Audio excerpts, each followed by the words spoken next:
இன்றைக்கு நாம் தியானிக்கும்படியாக தெரிந்து கொண்ட வேத வசனம் லூக்கா சுவிசேஷம் 18வது அதிகாரம் அதன் 1வது வசனத்தை நான் வாசிக்கிறேன், கவனமாய் கேட்டுக்கொள்ளுங்கள். லூக்கா 18வது அதிகாரம் அதன் 1வது வசனம்.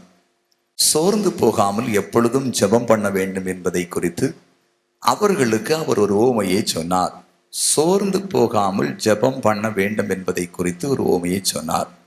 இன்றைக்கு நாம் ஜெபத்தை குறித்து நாம் சில காரியங்களை நாம் சிந்திக்க போகிறோம்.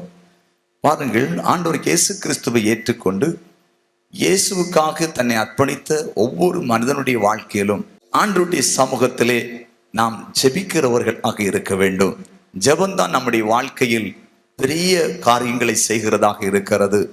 தேவனை செயல்பட வைப்பதும், தேவனை குறித்து அறிந்து கொள்வதற்கு உதவி செய்வதும், தேசத்தில் வரும் காரியங்களை திட்டமாய் தேவனிடத்திலிருந்து அறிந்து கொள்வதற்கும் ஜெபம் ஒரு காரணமாக இருக்கிறது என்பதை நீங்கள் புரிந்து கொள்ள வேண்டும்.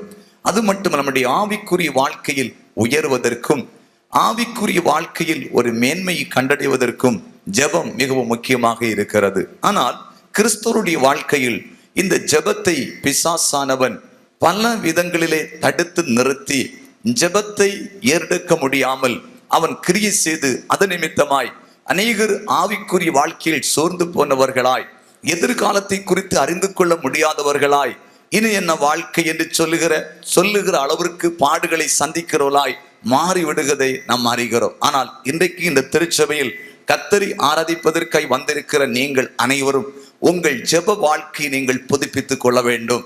ஒவ்வொருவரும் தேவனுடைய பாதத்தில் அதிக நேரம் காத்திருந்து ஜெபிக்கிறவர்களாக மாற வேண்டும். முதலாவது, ஒரு மனிதன் ஒரு நாளில் குறைந்தபட்சம் 2.5 மணி நேரமாவது தேவனுடைய சமூகத்தில் வேதத்தை வாசித்து தியானித்து ஜெபிக்கிறவனாக இருக்க வேண்டும். இது ஒரு குறைந்தபட்சமான காரியம். நீங்கள் நினைக்கலாம் இதெல்லாம் ஊழியக்காரர்களுக்கு பொருந்தும் என்று. இல்லை, சாதாரண ஒரு விசுவாசிக்கு நீங்கள் வியாபாரம் செய்யலாம், நீங்கள் தொழில் செய்யலாம், அல்லது நீங்கள் ஏதோ அரசாங்கத்திலே பணிபுரியலாம். என்ன செய்திருந்தாலும் குறைந்தபட்சம் 2.5 மணி நேரம் தேவனுடைய பாதத்தில் நீங்கள் காத்திருந்து குறிப்பாக வேதத்தை தியானிக்கவும் ஜெபிக்கவும் நீங்கள் செலவிட வேண்டும் என்று தேவன் விரும்புகிறவராக இருக்கிறார். அது மட்டுமல்ல, அடுத்ததாக நீங்கள் பார்க்கும் பொழுது வாரத்துக்கு ஒரு முறையாவது ஒரு நாள் நீங்கள் உபவாசத்தோடு கூட தேவனுடைய பாதத்தில் காத்திருந்து நீங்கள் ஜெபிக்க வேண்டும் என்று விரும்புகிறார். நீங்கள் சிலவேளை நினைக்கலாம், வெள்ளிக்கிழமை சபையில் உபவாச ஜெபம் நடைபெறுகிறதே, நாங்கள் அங்கு உபவாசத்தோடு போகிறோம் நீங்கள் நினைத்துக் கொள்ளலாம். அது உபவாசித்து ஜெபிக்க வேண்டிய ஒரு முக்கியமான காரியம்தான். ஆனாலும் உங்கள் தனிப்பட்ட வாழ்க்கையில் ஒரு வாரத்துக்கு ஒரு முறை ஒருவேளை சாப்பாடை நீங்கள் ஒதுக்கி வைத்துவிட்டு காலை 10 மணி முதல் 1 மணி வரையிலாவது குறைந்தபட்சம் 3 மணி நேரமாவது உபவாசத்தை முடிப்பதற்கு முன்பாக தேவனுடைய பாதத்தில் காத்திருந்து, உங்களுக்கு தனி ஜெப அறை இருக்குமாயின் அந்த அறையை நீங்கள் பூட்டிவிட்டு உள்ளே உட்கார்ந்து தேவனை துதித்து உங்களுக்கு தெரிந்த பாடல்களை பாடி ஆண்டவரை புகழ்ந்து வேதத்தை தியானித்து, உங்கள் வாழ்க்கையில் என்னென்ன பிரச்சனைகள் அதிகமாக இருக்கிறது, என்னென்ன தேவைகள் இருக்கிறது, இன்னும் நம்முடைய சபையில் என்ன தேவை இருக்கிறது, தேசத்து நிலைமை என்ன என்பதை நீங்கள் அறிந்து கொண்டவர்களாய் புரிந்து கொண்டவர்களாய் நீங்கள் ஜெபித்தால் அதன் நிமித்தம் ஒரு பெரிய மேன்மை வரும் என்பதை நீங்கள் அறிந்து கொள்ள வேண்டும். ஆக குறைந்தபட்சம் எவ்வளவு வேலை இருந்தாலும் சரி, ஒரு வாரத்துக்கு ஒரு நாள் ஒரு வேளையால் நீங்கள் சாப்பாடு நிறுத்திவிட. சிலவேளை நீங்கள் அரசாங்கத்திலே பணி செய்யலாம், பகலிலே உங்களுக்கு உபவாசித்து ஜெபிப்பதற்கு நேரம் இல்லாமல் இருந்தால் நீங்கள் இரவு உணவையாவது ஒரு நாள் ஒதுக்கி வைத்து விட்டு, அதாவது காலையிலும் மதியம் நீங்கள் சாப்பிடலாம். இரவு சாப்பிடாமல் நீங்கள் அலுவலகத்திற்கு போய் வந்துவிட்டு வேலைகள் எல்லாம் முடித்துவிட்டு இரவாவது 2 மணி நேரம் நீங்கள் காத்திருந்து ஜெபித்து விட்டு மறுநாள் காலை நீங்கள் சாப்பிடலாம். அதையும் தேவன் அங்கீகரிப்பார். அது மட்டுமல்ல, பாருங்கள், கர்த்தருடைய பிள்ளைகள் மாதத்துக்கு ஒரு முறையாவது இரவு விழித்திருந்து ஜெபிக்கிறவர்களாக இருக்க வேண்டும். இவ்வளவு இரவு, அதாவது தேவனுடைய பாதத்திலே காத்திருந்து இரவு தூங்காமல் குறிப்பிட்ட தூங்குகிற நேரத்தை தள்ளிவிட்டு இன்னும் கொஞ்சம் அதிக நேரம் விழித்திருந்து ஜெபிக்கிறவர்களாக இருக்க வேண்டும். இயேசு கிறிஸ்துவை நீங்கள் பார்க்கும் பொழுது அவர் இரவெல்லாம் விழித்திருந்து ஜெபித்தார் என்று வேதத்திலே சொல்லப்பட்டிருக்கிறது. பாருங்கள், இரவெல்லாம் அவர் ஜெபம் பண்ணினாராம். பவுலும் சீலாவும் பாருங்கள், அப்போஸ்தலர் 16வது அதிகாரத்தை வாசிக்கும் பொழுது அவர்கள் நடு ராத்திரி வேளையிலே தேவ சமூகத்திலே ஜெபம் பண்ணி கொண்டிருந்தார்கள். அப்பொழுதுதான் சிறைச்சாலையின் அஸ்திபாரங்கள் அசைந்தது. அங்கே அந்த சிறைச்சாலையின் கதவுகள் திறக்கப்பட்டது. அவர்களை கட்டியிருந்த கட்டுகள் அவிழ்க்கப்பட்டது.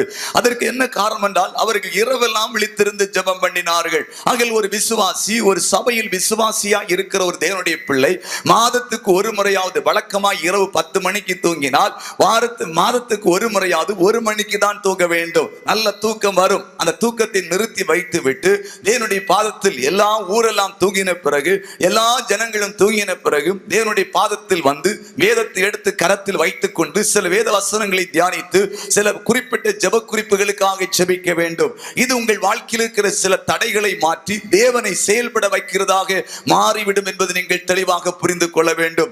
அடுத்தபடியாக நீங்கள் பார்க்கும் பொழுது பாருங்கள், ஜெபிப்பதற்காக ஒரு ஜெப அறையை ஆயத்தப்படுத்துவது நலமாக இருக்கும். நீங்கள் வேதத்திலே வாசிக்கும் பொழுது அப்போஸ்தலர் 10வது அதிகாரம் 9வது வசனம், மறுநாளிலே அவர்கள் பிரயாணப்பட்டு அந்த பட்டணத்துக்கு சமீபத்து வருகையில் பேதுரு 6ஆம் மணி நேரத்தில் ஜெபம் பண்ணும்படி மேல் வீட்டறையில் ஏறினான். பேதுரு ஜெபம் பண்ணும்படி மேல் வீட்டறையில் ஏறினான். அவன் ஜெபிப்பதற்கென்று ஒரு அறையை, ஒரு இடத்தை அவன் ஆயத்தப்படுத்தி வைத்திருந்தான். அதான் பைபிள் சொல்லுகிறது. அவன் ஜெபிப்பதற்கென்று ஒரு இடத்தை ஆயத்தப்படுத்தி வைத்திருந்தான். நம்ம கிறிஸ்துவ வாழ்க்கையில் நாம் எப்படி இருக்கிறோம்? நாம் ஜெபிப்பதற்கென்று தனி இடத்தை நாம் ஆயத்தப்படுத்தி வைத்திருக்கிறோமா? தனி அறைகளை நாம் வைத்திருக்கிறோமா? அல்லது வீட்டில் இருக்கிற இடத்தையாவது ஒரு இடத்துல ஒரு கர்த்தனை போட்டாவது, அல்லது ஒரு இடத்தை ஒரு பாய் போடுகிற அளவுக்காவது இந்த இடத்தில் நாம் தேவ சமூகத்தில் போய் நாம் ஜெபிக்க வேண்டும் என்ற ஒரு வாஞ்சியுடன் ஒரு இடத்தை நாம் ஒதுக்கி வைத்திருக்கிறோமா? நாம் சற்று சிந்தித்து பார்க்க வேண்டும். ஆகையால் ஜெபிப்பதற்கென்று ஒரு இடத்தை, இருக்கிற இடத்தில் ஒரு குறிப்பிட்ட இடத்தை ஜெபிப்பதற்காக நாம் ஆயத்தப்படுத்தி வைக்கிறவர்களாக நாம் இருக்க வேண்டும். அது மட்டுமல்ல, ஜெப நேரத்தை சரியாக குறித்துக் கொள்ள வேண்டும். ஜெப நேரம் கிடைக்கிற நேரத்தில் எல்லாம் ஜெபிக்கிறது அல்ல, அது வேற காரியம். அது நமக்கு சில நேரத்தில் நிறைய நேரம் கிடைச்சிரும், சில நேரத்தில் வேலை இல்லாம உட்கார்ந்து இருப்போம், அப்பொழுது ஜெபிக்கிறது. ஆனாலும் ஒரு குறிப்பிட்ட நேரத்தை நாம் ஜெபத்திற்காக ஆயத்தப்படுத்திக் கொள்ள வேண்டும். அதே போல தேவனுடைய பிள்ளைகள் ஜெபிப்பதற்கென்று நேரத்தை நீங்கள் வைத்துக் கொள்ள வேண்டும். தானியேல் 6வது அதிகாரம் 10வது வசனத்தை நீங்கள் வாசித்து பாருங்கள். தானியேல் 6வது அதிகாரம் 10வது வசனத்தை ஒரு வாசிக்கலாம். தானியேலோ என்றால் அந்த பத்திரத்துக்கு கையெழுத்து வைக்கப்பட்டதென்று அறிந்த போதிலும், தானியேல் அந்த பத்திரத்திற்கு கையெழுத்து வைக்கப்பட்டதென்று அறிந்த போதிலும் தன் வீட்டுக்குள்ளே போய் தன் மேலறையிலே எருசலேமுக்கு நேராக பலகணிகள் திறந்திருக்க அங்கே தான் முன் செய்து வந்தபடியே தினம் 3 வேளையும் தன் தேவனுக்கு முன்பாக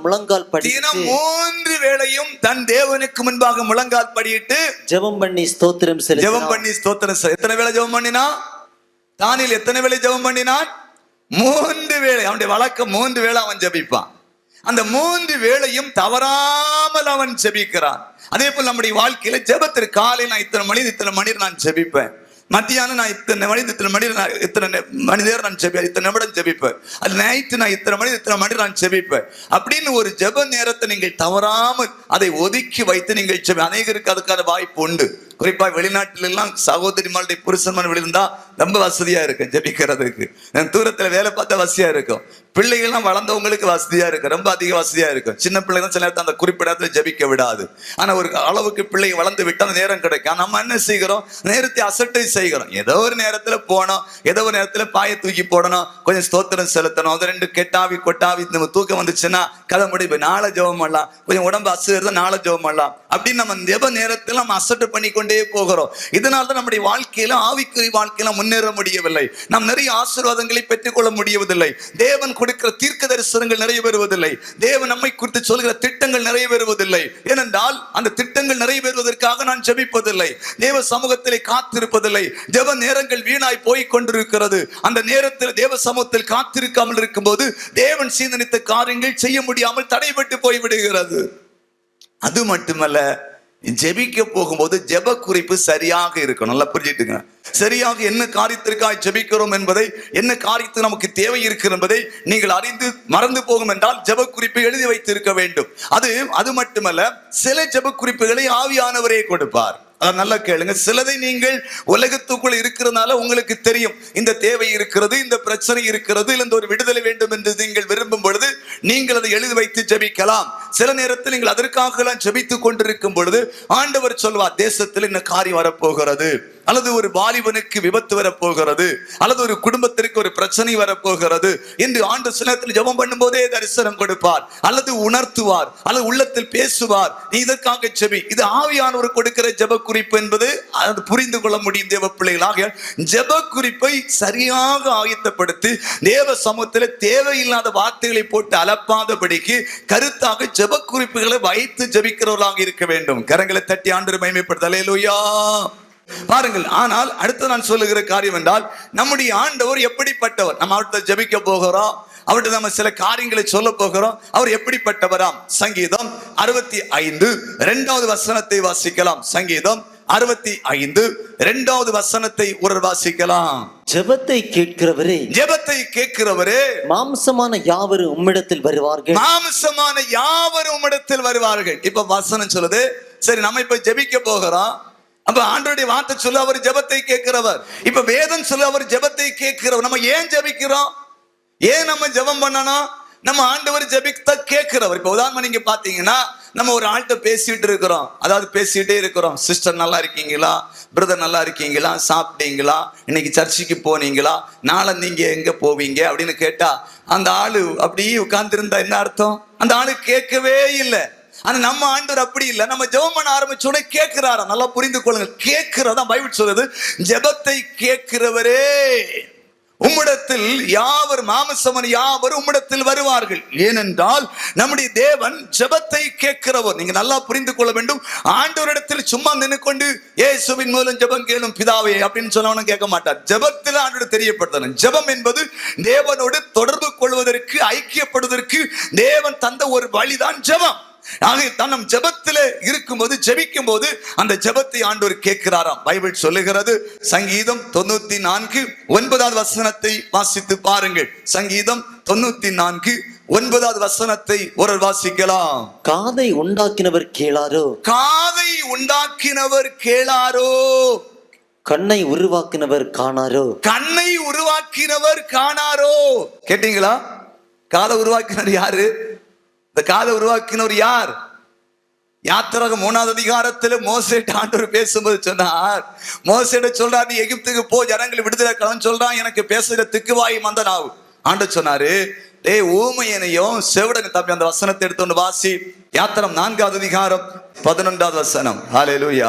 அப்பொழுது கர்த்தர் அவனை நோக்கி, அப்பொழுது கர்த்தர் அவனை நோக்கி, மனுஷனுக்கு வாயை உண்டாக்கினவர் யார்? மனுஷனுக்கு வாயை உண்டாக்கினவர் யார்? ஊமையனையும் செவிடனையும் பார்வையுள்ளவனையும், ஊமையனையும் செவிடனையும் பார்வையுள்ளவனையோ, குருடனையும் உண்டாக்கினவர் யார்? குருடனையும் உண்டாக்கினவர் யார்? கர்த்தராகிய நான் அல்லவா?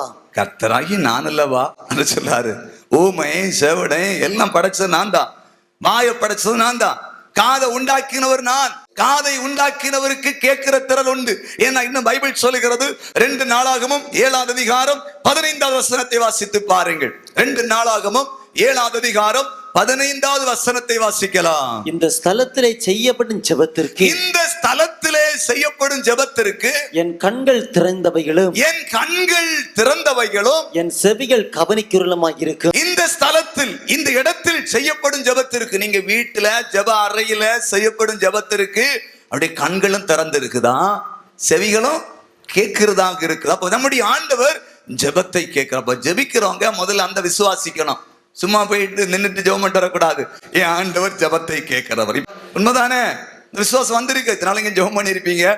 ஒரு 60% பேருக்கு தான் ஜெபத்தை கேட்க நம்பிக்கை இல்லை. நீங்க ஜெபம் பண்ணிருப்பீங்க. போய் சோத்திர ஆண்டவரே, நாளை பிள்ளைக்கு பீஸ் கிட்ட பணம் வேணும் ஆண்டவரே, என் புருஷரை செய்யப்படணும் ஆண்டவரே, எங்க கூட்டங்களில் ஆசீர்வதிக்கணும் ஆண்டவரே என்று சொல்லி இயேசுவின் மூலம் ஜெபங்களும் பிதாவை போயிட்டீங்க. ஆனா இந்த ஜெபத்துக்கு ஆண்டவர் கேட்கிறாரா கேட்கலையா, அவரு கேட்கறதுக்கு திறன் உண்டா இல்லையாங்கிற நம்பிக்கை இருந்திருக்காது. ஆனா எண்ணெயிலிருந்து ஒரு எண்ணம் இருக்கணும், ஒரு விசுவாசம் இருக்கணும். நம்ம முழங்கால் படிட்டு ஜெபிக்கிற ஜெபத்தை ஆண்டவர் கேட்டுக்கிறார். கரங்களை தட்டி ஆண்டவர் மகிமைப்படுத்த அல்லேலூயா. ஏன்னா அவருக்கு பேரே கொடுக்கப்பட்டிருக்கிறது, அவர் ஜெபத்தை கேட்கிறவர். அடுத்து பாருங்க, அவர் என்ன செய்கிறாராம்? தானியேல் 9வது அதிகாரம் 21 முதல் வாசிக்கலாம். தானியேல் 9வது அதிகாரம் 21வது வசனம் முதல் வாசிக்கலாம். அப்படி நான் ஜெபம் பண்ணி கொண்டிருக்கும் போதே, அப்படியே நான் ஜெபம் பண்ணி கொண்டிருக்கும் போதே, முதல் தரிசனத்திலே நான் கண்ட புருஷனாகிய காபிரியேல், முதல் தரிசனத்திலே நான் கண்ட புருஷனாகிய காபிரியேல் வேகமாய் பறந்து வந்து அந்திபலியின் நேரமாகிய வேளையிலே என்னை தொட்டான். அந்தி பலியாகிய வேளையில் என்னை தொட்டான். அவன் எனக்கு தெளிவுண்டாக்கி என்னோட பேசி தானியேலே உனக்கு அறிவை உணர்த்தும்படி இப்போது புறப்பட்டு வந்தேன். நான் புறப்பட்டு வந்தேன். நீ மிகவும் பிரியமானவன். ஆதலால் நீ வேண்டிக் கொள்ள தொடங்கின போதே கட்டளை வெளிப்பட்டது. நான் அதை அறிவிக்க வந்தேன். இங்க நல்லா கேட்க. முதல்ல ஆண்டவர் ஜெபத்தை கேட்கிறவரா? காதை உண்டாக்கினவர் கேளாரோ? அப்ப அவர் காது இருக்குது, கேட்கிறார். இரண்டாவது, இங்க தானியேல் ஜெபிக்கும் போது ஒரு தூதன் சொல்லுகிறான், நீ ஜெபிக்கும் போதே கட்டளை புறப்பட்டது, நீ தேவனுக்கு பிரியமானவன், அதை இப்போ உனக்கு அறிவிக்க வந்தேன். ஜெபத்திற்கு பதிலை ஆண்டவரிடத்தில் தந்தனுப்பினார், அதை நான் சொல்லிக் கொண்டு போவதற்கு வந்தேன். அப்படி என்றால் ஜெபத்திற்கு பதில் கொடுக்கிறவர். கரங்களை தட்டி ஆண்டவரை மகிமைப்படுத்த. அல்லேலூயா. புரிந்து கொண்டீர்களா? கேட்கிறாரு, இங்க பதில் கொடுக்கிறார். தேவ தூதன் அனுப்பி ஆண்டவர் பதில் கொடுக்கிறார். அதாவது உன் ஜெபத்தை ஆண்டவர் கேட்டுட்டாரு. இப்ப ஆண்டவர் என்கிட்ட தூதனை என்கிட்ட அனுப்பி வைத்திருக்கிறார். உன் ஜெபம் கேட்கப்பட்டது என்று சொல்லி அனுப்பி இருக்கிறார் என்று ஆண்டவர் சொல்லுகிறார். பாருங்க, இன்னும் ஜெபம் கேட்கப்பட்டதுக்கு ஒரு சாட்சி சொல்லுகிறேன். வாசிக்கலாம் வசனத்திலிருந்து. அப்போஸ்தலர் 10வது அதிகாரம் 1வது வசனம் முதல் வாசிக்கலாம். அப்போஸ்தலர் 10வது அதிகாரம் 1வது வசனம் முதல் வாசிக்கலாம். இத்தாலியா பட்டாளம் என்னப்பட்ட பட்டாளத்திலே 100க்கு அதிபதியாகி கொர்நேலியு என்னும் பெயர் கொண்ட ஒரு மனுஷன் செசரியா பட்டணத்திலே இருந்தான். அவன் தேவ பக்தியுள்ளவனும் தன் வீட்டார் அனைவரோடும் தேவனுக்கு பயந்தோனுமாய் இருந்து ஜனங்களுக்கு மிகுந்த தர்மங்களை செய்து எப்பொழுதும் தேவனை நோக்கி ஜெபம் பண்ணி கொண்டிருந்தான். பகலில் ஏறக்குறைய 9ஆம் மணி நேரத்திலே தேவனுடைய தூதன் தன்னிடத்தில் வரவும் கொர்நேலியுவை என்று அழைக்கவும் பிரத்யட்சமாய் தரிசனம் கண்டு அவனை உற்று பார்த்து பயந்து ஆண்டவரே என்ன என்றான். அப்பொழுது அவன் உன் ஜெபங்களும் உன் தர்மங்களும் தேவனுக்கு நினைப்பூட்டுதலாக அவர் சன்னதியில் வந்து எட்டி இருக்கிறது. இப்பொழுது நீ யோப்பா பட்டணத்துக்கு மனுஷரை அனுப்பி பேதுரு என்று மறுபேர் கொண்ட சீமோனை அழைப்பி. நல்லா கேட்டீங்களா? இப்ப கொர்நேலியு ஜெபம் பண்ணிட்டு தான் இருக்கிறான். ஜெபத்தை ஆண்டவர் கேட்டுட்டாரு. ஒரு தூதன் அனுப்பி பதில் கொடுக்கிறா. சொல்லாரு, உன் ஜெபத்தை கேட்டுட்டான்பா, உன் தான தர்மம் எல்லாம் இப்ப தேவ சமூகத்துல எட்டி இருக்குது. இப்ப என்ன செய்யணும்னா, யோப்பா பட்டணத்துல ஒரு ஆளை அனுப்பி பேதுருவை அழைத்து கொண்டு வா. இந்த காரியத்தை நீங்க நல்லா வாசித்து தியானிக்கும் போது, இந்த கொர்நேலியு ஜெபம் பண்ணி கொண்டிருக்கும் போது ஜெபத்திற்கு ஒரு தூதன் மூலமாய் தேவன் பதில் கொடுத்தார். இன்னும் நீங்கள் வாசித்து பார்க்கும் பொழுது 2 நாளாகமம் 20வது அதிகாரம் 11வது வசனம் முதல் வாசியுங்கள். 2 நாளாகமம் 20வது அதிகாரம் 11வது வசனம் முதல் வாசிக்கலாம். இப்போதும் இதோ அவர்கள் எங்களுக்கு நன்மைக்கு தீமையை சரிகட்டி தேவரீர் எங்களை சோந்தரிக்க பண்ணின உம்முடைய சுதந்திரத்திலிருந்து எங்களை துரத்திவிட வருகிறார்கள். எங்கள் தேவனே அவர்களை நீர் நியாயம் தீர்க்க மாட்டீரோ.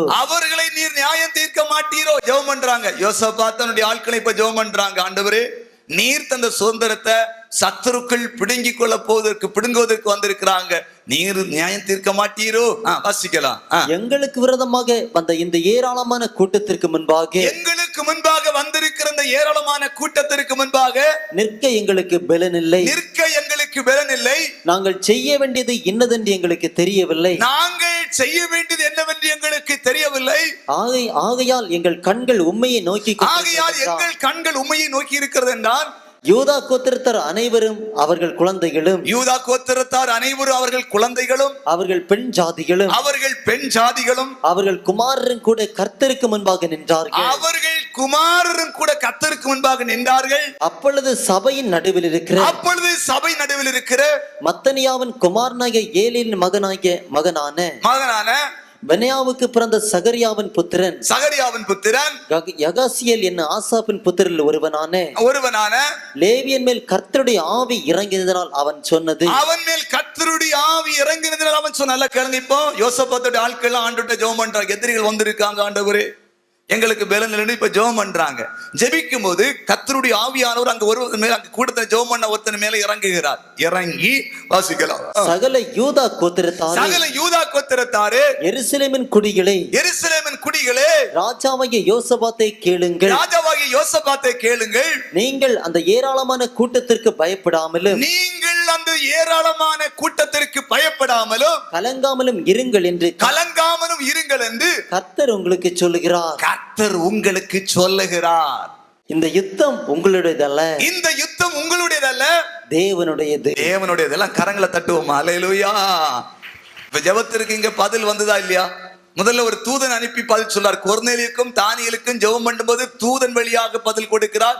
இப்ப எங்க எப்படி பதில்னா, தூதன் வரல, அவருக்கு ஆவியை ஒரு மனுஷன் மேல ஊற்றி தீர்க்கதரிசனம் சொல்ல வைக்கிறார். நல்லா புரிஞ்சுட்டீங்களா? நான் ஜெபத்தை கேட்டேன். சில நேரத்துல பார்க்கலாம், ஆண்டவர் எனக்கு கூட சில நேரத்துல பேசி இருக்கிறார். ஒரு தடவை ஒரு குடும்பத்துக்காக ஜெபிக்க போயிருந்தேன். அவங்களுடைய பிரச்சனைக்காக ஜெபிக்க போயிருந்தேன். ஆனா அவங்க என்ன பண்ணாங்க, ஆவியில நிறைஞ்சு ஜெபம் பண்ணிட்டே இருந்தாங்க என் கூட சேர்ந்து. அவங்க மூலம் எனக்கு தீர்க்கதரிசனம், நம்முடைய ஊழியத்திற்கு இப்படி நான் உன்னை வைத்திருக்கிறேன், நான் உன்னை இப்படி வைப்பேன், இந்த ஊழியம் எப்படி இருக்குன்னு சொல்லிட்டு எதிர்காலத்தில் நடக்க போகிற அநேக காரியங்களை அவர்கள் மூலமாய் கர்த்தருடைய ஆவியான சடுதியாய் அந்த ஆவி அந்த இடத்துல அவர் இறக்கி அந்த ஊற்றி அந்த ஆவியினால் நிரம்ப பண்ணி அவர்கள் பாருங்க என்ன அழைத்து அவங்க குடும்பத்தின் பிரச்சனைக்கு ஜெபிக்க அழைத்திருந்தாங்க. ஆனா அந்த இடத்துல போனா பரிசுத்த ஆவியான் அவர்களை கொண்டு நமக்கு தீர்க்க தரிசனம் உரைத்தார். என் அன்பு சகோதர சகோதரிகளே, அப்ப ஜெபத்திற்கு அவர் பதில் கொடுக்கணும். ஜெபிக்கிறதுக்கு முன்னால இதெல்லாம் நம்பிக்கை இருக்கணும். ஜெபத்தை கேட்கிறாரு, அவரு காது ஓட்டதான் திறந்து இருக்குது, அடைக்கல. அடுத்த ஜெபத்திற்கும் பதில் தருவார் என்ற விசுவாசத்தோட ஜெபம். அப்ப அடுத்தது பாருங்க, ஜெபத்துல என்ன செய்கிறாராம்? வேகமா வாசிக்கலாம். அப்போஸ்தலர் 12வது அதிகாரம் 4வது வசனம் முதல் வாசியுங்கள். அப்போஸ்தலர் 12வது அதிகாரம் 4வது வசனம் முதல் வாசிக்கலாம். அவனை பிடித்து சிறைச்சாலையிலே வைத்து, பேதுருவை பிடித்து சிறைச்சாலையிலே வைத்து, பஸ்கா பண்டிகைக்கு பின்பு ஜனங்களுக்கு முன்பாக அவனை வெளியே கொண்டு வரலாம் என்று எண்ணி, பஸ்கா பண்டிகைக்கு முன்பு ஜனங்களுக்கு முன்பாக அவனை கொண்டு வரலாம் என்று எண்ணி அவனை காக்கும்படி வகுப்புக்கு 4 போர்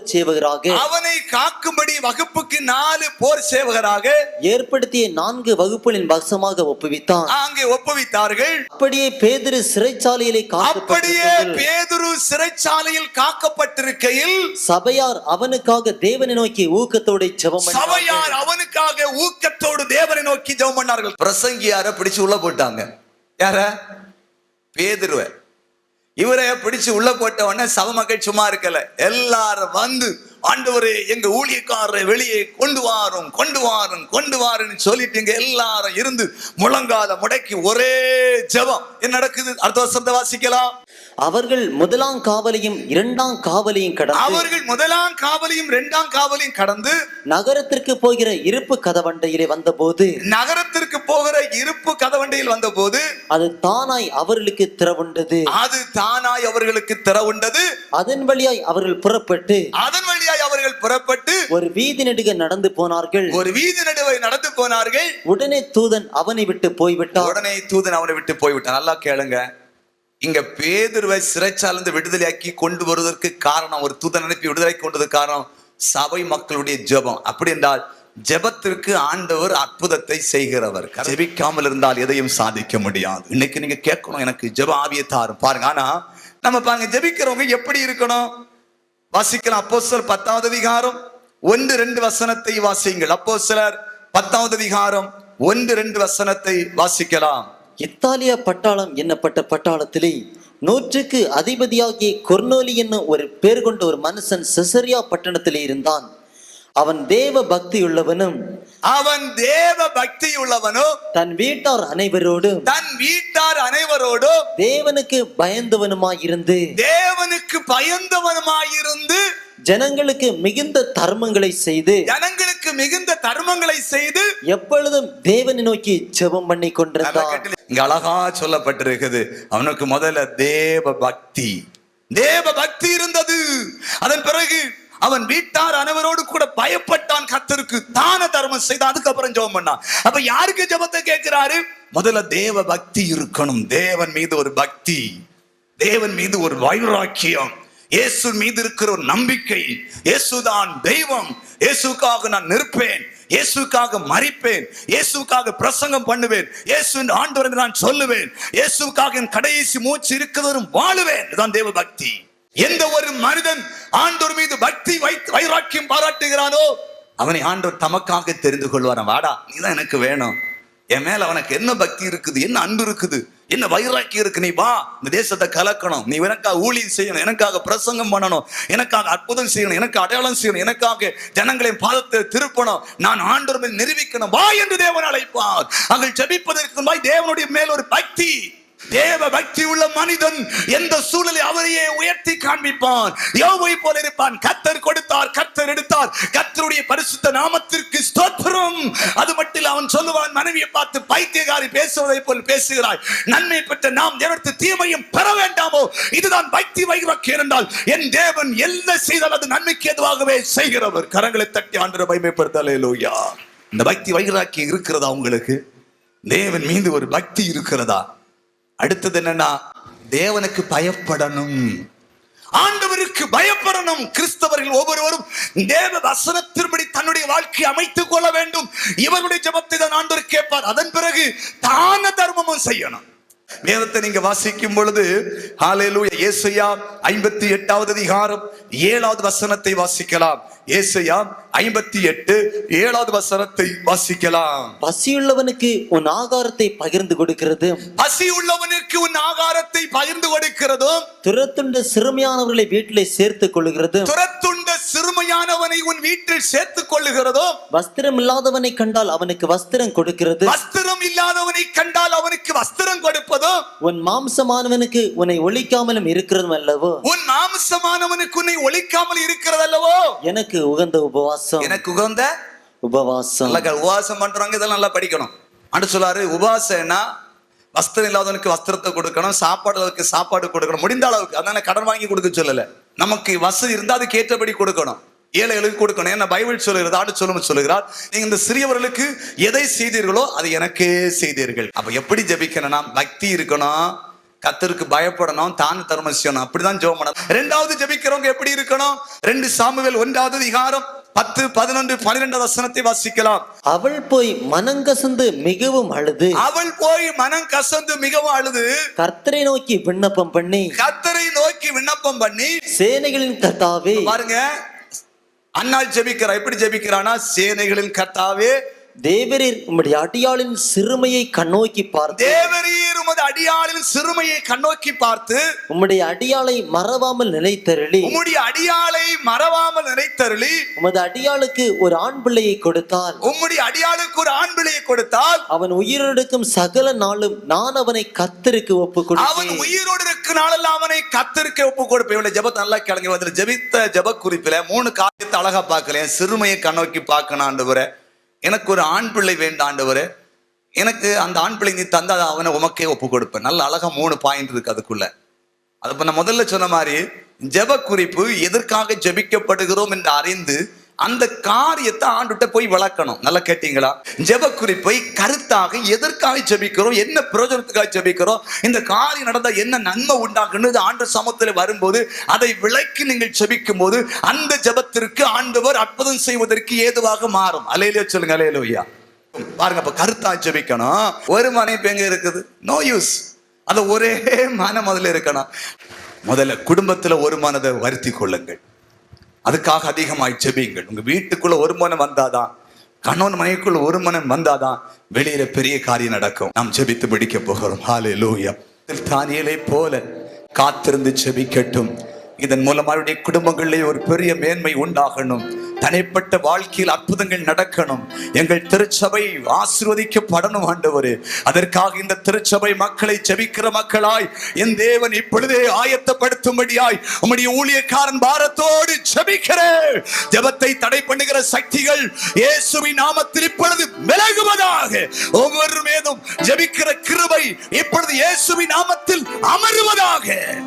மணிக்கணக்காய் உம்முடைய பாதத்தில் காத்திருந்து ஆண்டவரே ஜெபிக்கட்டும். உம்மை இவர்கள் பார்க்கட்டும், உம்முடைய குரலை கேட்கட்டும், உம்முடைய சித்தத்தை இவர்கள் செய்வார்களாக இயேசுவின் நாமத்தில்.